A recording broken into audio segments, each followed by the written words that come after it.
பல கைதுகள் இப்போது இடம்பெறுகின்றன. ஆனால் கைது செய்யப்பட்டாலும் கூட அதைவிட இன்னும் இடம்பெற்றுக் கொண்டுதான் இருக்கின்றன. ஆனால் முன்னர் ஊரில் சண்டியர் கைது செய்யப்பட்டால் அது அதோடு நின்றுவிடும். ஆனால் இப்போது அப்படி அல்ல. ஏனென்றால் இது ஒழுங்கமைக்கப்பட்ட ஒரு வலையமைப்பாக மாறி இருக்கின்றது. இந்த வலையமைப்புக்குள்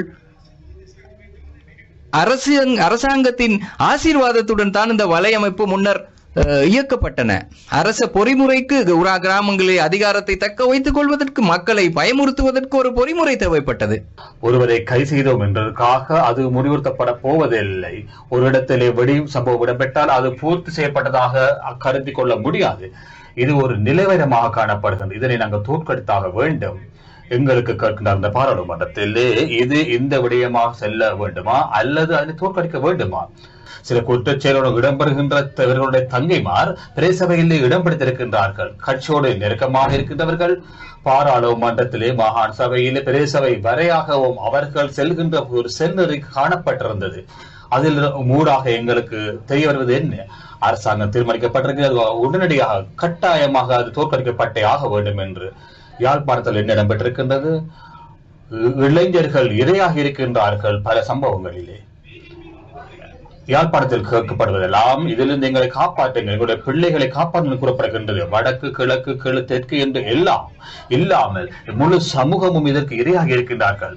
ஆகவே இது ஒரு அரசாங்கத்தின் செயற்பாடுகள் அல்ல, யாரோ செய்கின்ற கொண்டார்கள்.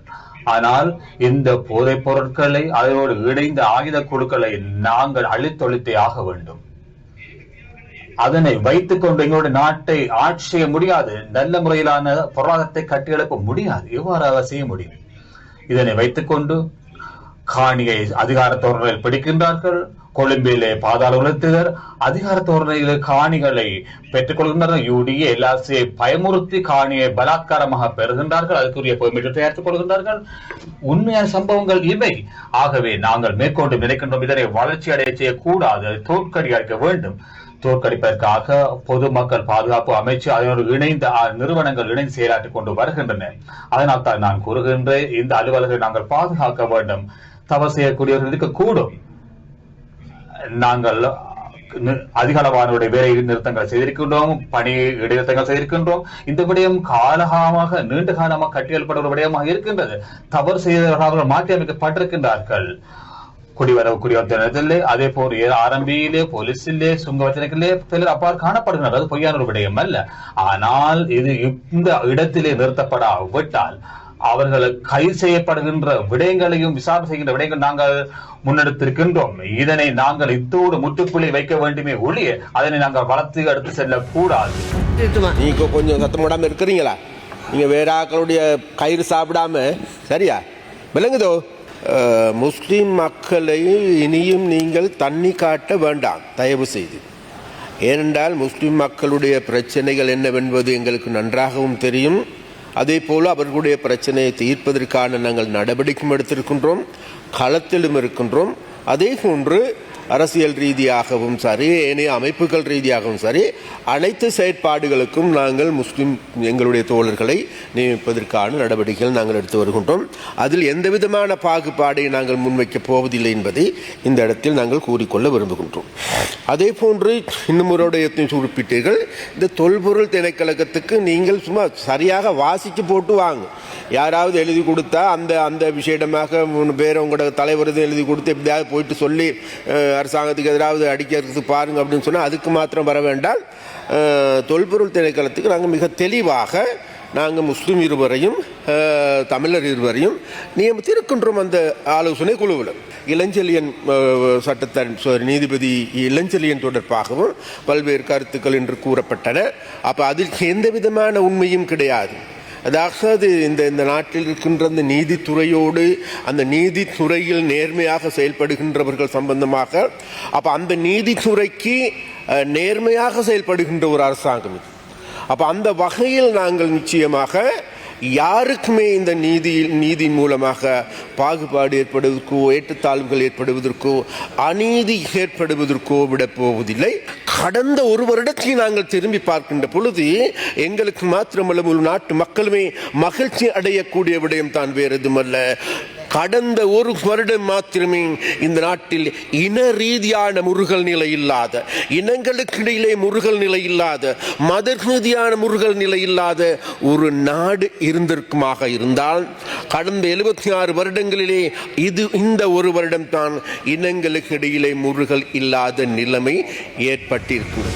அரச தரப்பை சேர்ந்த பாராளுமன்ற உறுப்பினர்கள், குறிப்பாக மட்டக்களப்பு மாவட்டத்தில் இருக்கிற எங்களுடைய நண்பர் கந்தசாமி பிரபு போன்றோர்கள் அந்த இராணுவ முகாம் விடுவிக்கப்பட்ட தேதியிலே போய் அந்த இடத்துல ரிபன் வெட்டி அதை வரவேற்றார்கள். தாங்கள் தான் விடுவித்ததாக பிரதி அமைச்சர் இருக்கின்றார்.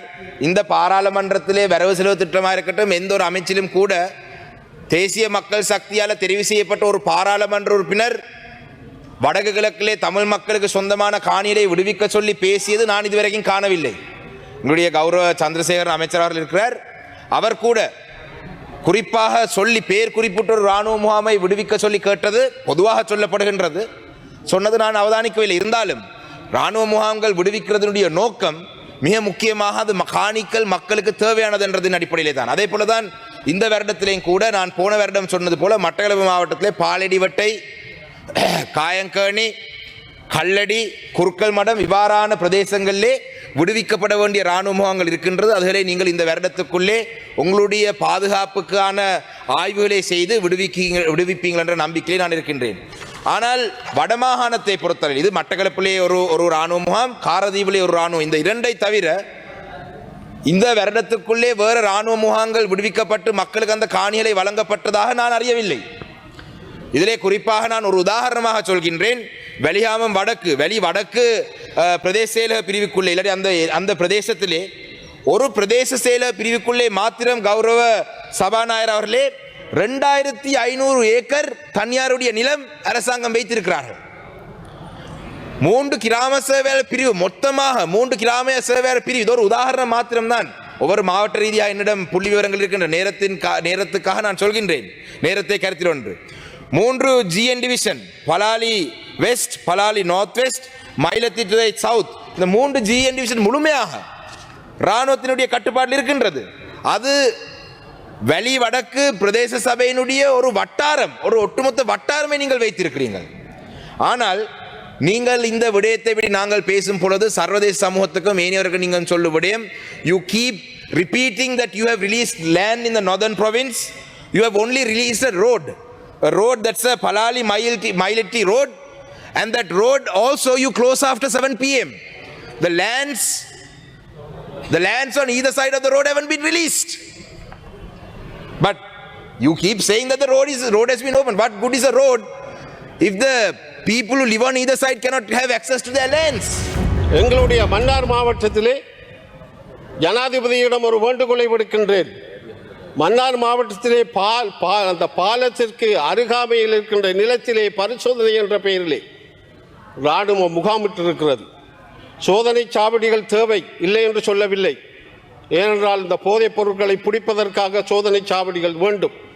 ஆனால் அதை நாங்கள் தள்ளாடிக்கு கொண்டு செல்லுங்கள் என்று சொல்லுகிறோம். ஏனென்றால் அந்த மக்கள் பாவனைக்கு அதை விட வேண்டும் என்று நாங்கள் கேட்டுக்கொள்கிறோம்.